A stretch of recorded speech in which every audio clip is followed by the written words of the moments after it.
The Indian Penal Code was formulated in 1860. The Indian Evidence Act was formulated in 1882.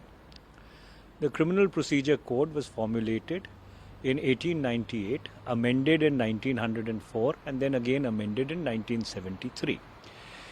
Each of the provisions of these three separate parts of criminal code, of the criminal code, have been litigated upon, and they are judgments which have settled the law on each of these provisions.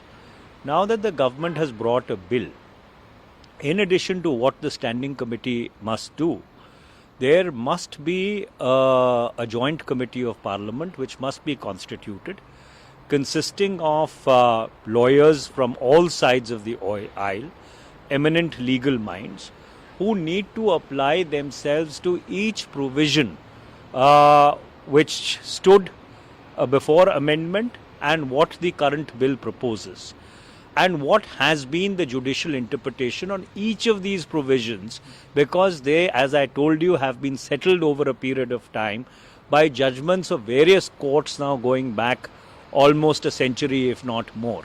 So under those circumstances, when you have decided to unsettle the criminal jurisprudence landscape, it needs to be very, very carefully evaluated with a tooth comb. For example, what I saw very perfunctorily in the provision which deals with defamation, it says if you say anything even ironically, that is sarcastically, or you make a joke out of something, even that is going to be defamation.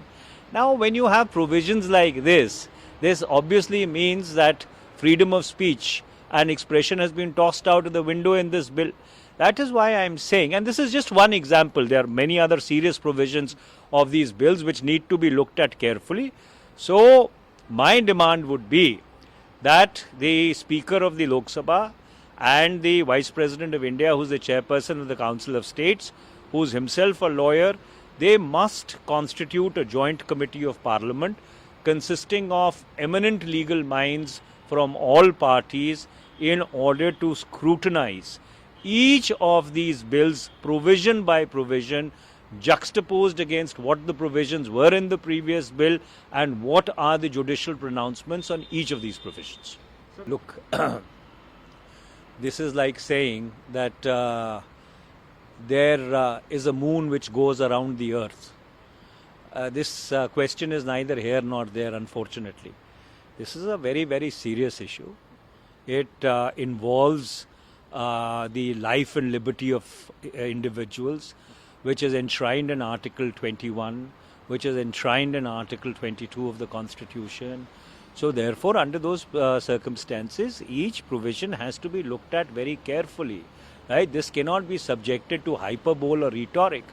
And that's why I'm saying that a joint committee of parliament consisting of eminent legal minds, jurists, must be constituted in the first instance to scrutinize each provision of the bill, and concurrently outside the parliamentary process, civil society and eminent jurists, retired judges who've dealt with criminal law all their lives must also apply themselves to, because these changes can turn out to be either transformational or completely pernicious and subversive of the fundamental liberties which are enshrined in the Constitution.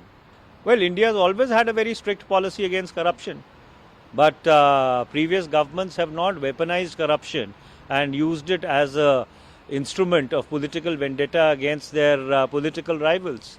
So therefore, when you say that India has a zero tolerance against corruption, it's a motherhood and apple pie statement.